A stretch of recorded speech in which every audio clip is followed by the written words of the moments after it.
It's been over a decade since The Last of Us came out. It came out in 2013 on the PlayStation 3. I think it's pretty undeniable that The Last of Us is probably one of the most controversial franchises to exist thanks to The Last of Us Part 2. Specifically in the gaming industry anyway. The Last of Us Part 2 was an event. Let's say that. It was an event. Very polarizing game, very polarizing story.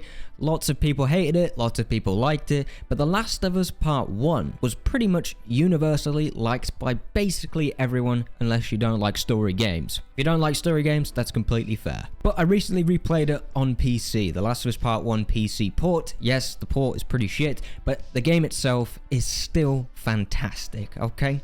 So, without further ado, let's finally talk about The Last of Us. This is my last stop. You do what I say, when I say it. What if the people are still inside?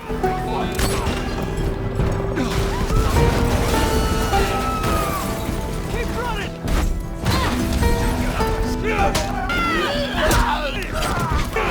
Everything that I've done. It was either him or me. Can't be for nothing.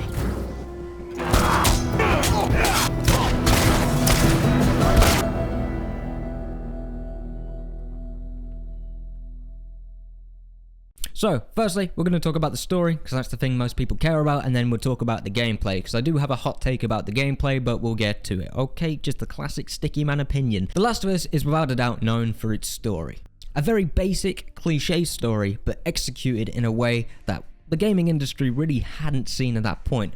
It was so successful and so well known that for some reason a bunch of people in Hollywood seemed to think that The Last of Us was the saving grace of the industry and that it was the first step in storytelling professionalism or whatever. For some reason, everyone seems to forget that there were a ton of games before The Last of Us, okay? But that's a different topic. But you can easily see why. The Last of Us story is genuinely phenomenal thanks to its brilliant performances, terrific direction, great soundtrack, great visuals, especially in 2013. Can you believe this game came out on PlayStation 3? Yes, it was 720p, I'm pretty sure, but either way, the visuals looked fantastic, even in that E3 demo. Do you guys remember that E3 demo, the 2012 demo?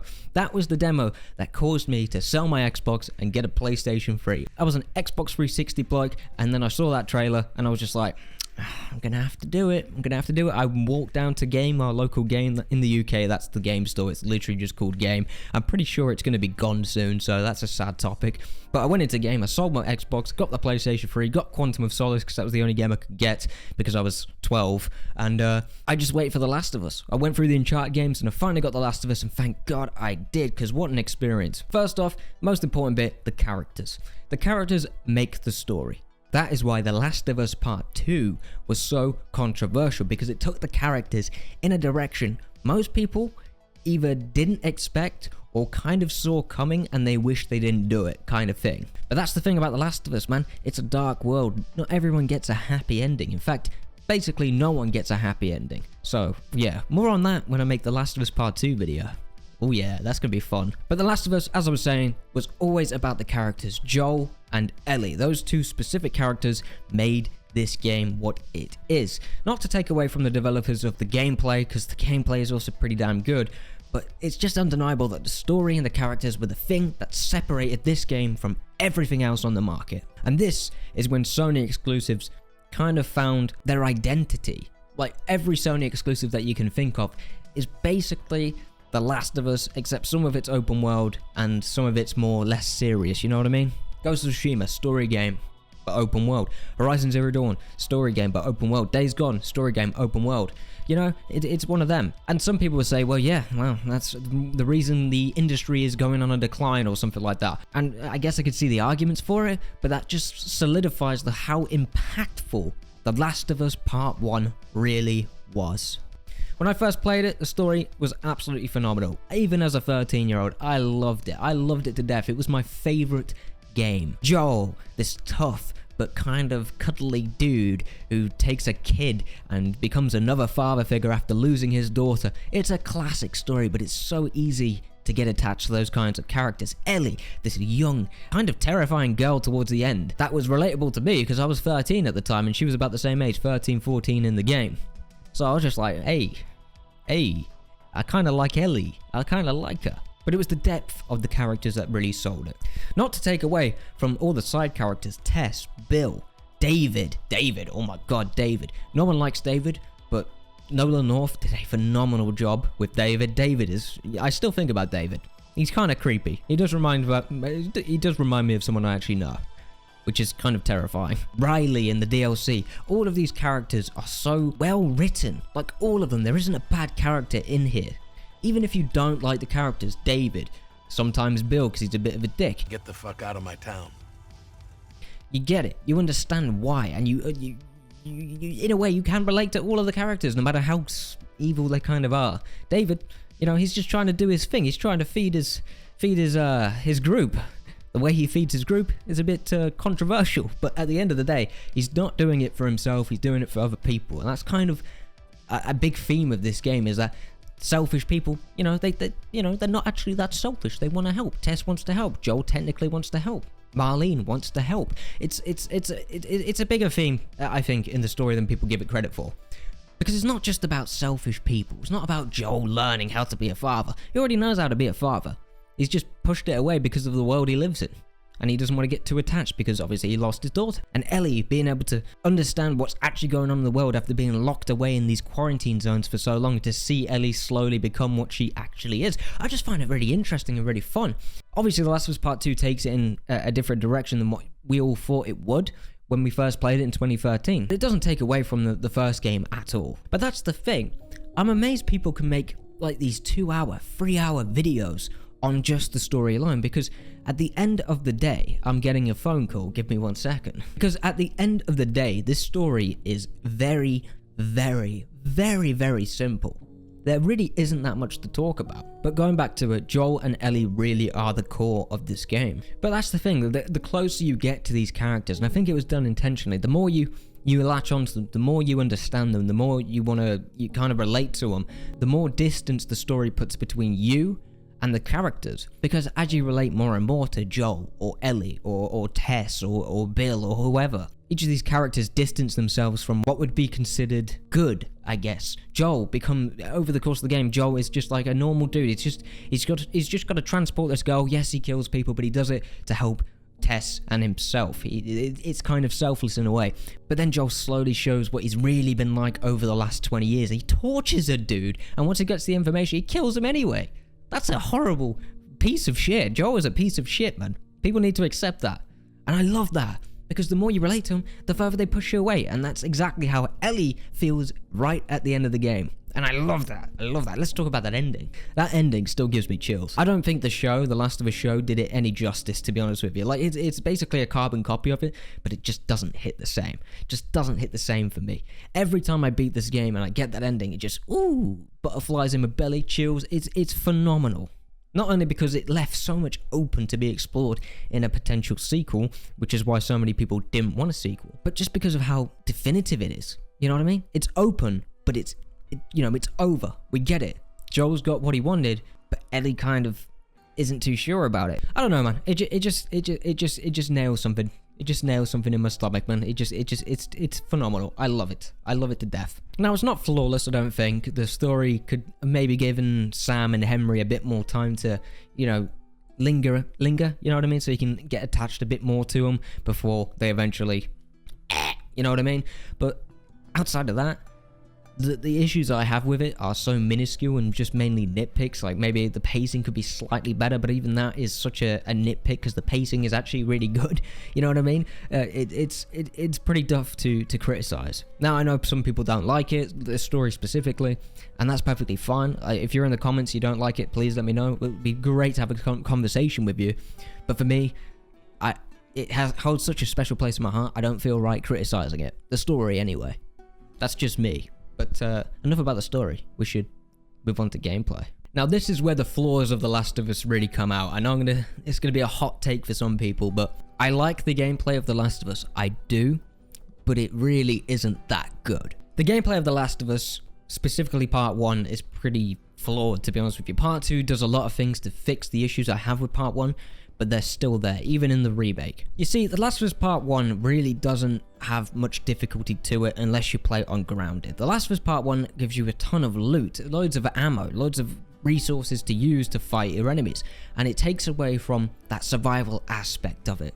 And then you've got the whole walking simulator criticism, which, to be honest with you, is very fair. There is a lot of walking in The Last of Us in both games, especially Part 2. You're just really doing nothing apart from listening to conversations and looting resources. And I get that's how they tell the story. It's very important to The Last of Us specifically. We all saw why in the show. But it definitely lacks a lot of that push to keep playing, especially when you're not really into story games anyway. Like, the mechanics are so good, but they really push you away from using a ton of them with the resources idea. Constantly trying to conserve your resources tends to push you away from experimenting with the gameplay. You know what I mean? How many times do you use a Molotov without thinking, damn, maybe I need a med kit, you know?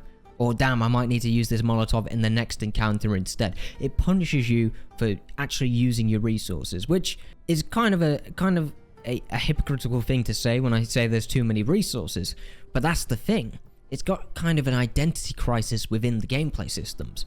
One, you've got the survival side, which is designed for like Grounded or something. We have to rely on like 2 or 3 bullets in the entire scenario, if that. But then you've got like the normal difficulty, which is the way it was meant to be played. It's called normal for a reason, where you have just way too many resources that takes away from the difficulty. So you're stuck between either playing on this harder difficulty, which forces you to do stealth and actually use the stealth mechanics to your best of the ability, or you can go to the normal side and just use a mix of both depending on how you feel. And while that choice is great, it just doesn't feel quite as polished as some people would say.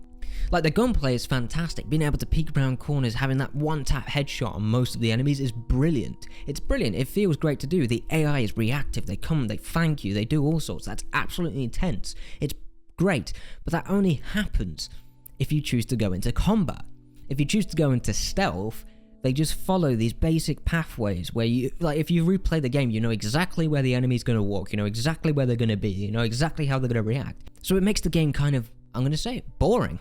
A great way to do stealth is Metal Gear Solid. Those games are stealth games. A lot of people don't have patience, but they still play them because they're fun, they're engaging, they keep you going. Whereas The Last of Us, your only stealth option is really to sneak up on someone and strangle them. Like, there's no options for stealth whatsoever outside of that. And this is a survival game. There should be more stealth options without a doubt. But that just goes back to me going on about the combat. A lot of the time you want to go into combat because that is more fun. That is the thing that's more intense. You know, you get to see how the AI reacts. You get a more natural experience, I guess, rather than watching these characters walk in a specific direction that you already know they're going to walk in. And it just leads to a kind of boring gameplay experience, and then a conflicting gameplay experience because you want to do the combat, but you know you're not supposed to do the combat because you need to save your resources for a big boss like the bloater or something. So it really does punish you for having fun in a lot of ways. I know some people will disagree with me on that. I totally understand. That's just my point of view on it. But Naughty Dog do have this issue, which is why Uncharted 4 just blows you away every time you play it, because they focus on 2 specific things: navigation and combat. Stealth is there, but you don't really need it. And that's where the fun comes in, and having those epic action set pieces. Whereas The Last of Us has that issue of being a stealth game and a survival game. So the stuff that Naughty Dog are really good at will punish you for doing it because they want you to play in a stealth manner, which is a little bit annoying. But that's just me. The crafting system is also a little bit like the crafting system could do with a bit more. I can't believe I'm going to say this, but the crafting system could use a little bit more bloat. The options you have are great: Molotov, shivs, weapon upgrades, bombs, etc. They're great. It's great to have them, but I feel like the game should have more options for you, especially when it comes to stealth. Why you can't make a silenced pistol in this game, but you can in The Last of Us Part 2 doesn't make any sense to me, especially with how The Last of Us Part 1 does its scenarios with infected in these really close quarters moments, whereas The Last of Us 2 doesn't have those close quarter moments nearly as much as the first game. It's just really odd that they limited the amount of choices you have when it comes to crafting. Now, I get that they have to manage the resources, how many resources you get, but like I said, when you play on normal, which is the normal game mode, which is most people are going to play on that, you get too many resources anyway. So why not add in a ton more craftables so you have to choose between them, rather than just having all of your craftables all the time, making looting kind of pointless. It's a very odd one. I know it's a tough thing to balance, without a doubt. I get that. I have empathy for it. But at the end of the day, when it comes to playing the game, it's just too easy. But those are pretty much my biggest complaints of the entire game. And honestly, those complaints aren't even that bad. I know I talked quite a bit about them, but when you're playing the game and you're really in it and you're enjoying yourself, you're mixing with stealth and action, it doesn't really bother you that much. But from a retrospective point of view, I guess you could say, you do really notice the flaws with the gameplay quite a bit, in my experience anyway. I may be the only one, I don't know.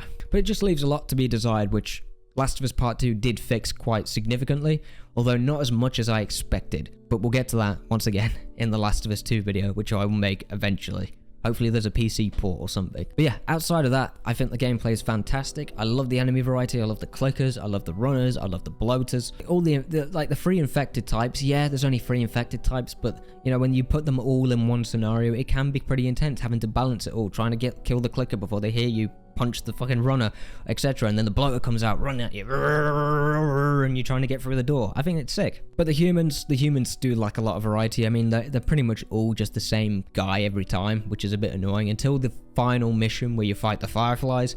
Then they finally get some body armor and stuff like that.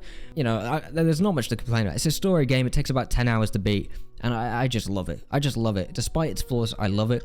It's not my favorite game anymore. That's for damn sure. Over the years, over the last 10 years, 11 years, I've played a lot more games, obviously, because I've grown up, and a lot more games have appealed to me. The Last of Us will always have that special place in my heart, and it sometimes goes back to my first place when I pre-play it, but this time it didn't. The flaws were a bit obvious to me this time around, but that doesn't take away from it at all. I personally still love it, and I'm sure you guys do as well. So those are just my thoughts on The Last of Us. Hopefully you enjoyed the video. If you did, like the video, I'd really appreciate that. Subscribe to Stick with a Sticky Man, I'd also really appreciate that. And if you haven't joined the Discord, it is in the description. Just click the link. Just join, okay? Cheerio.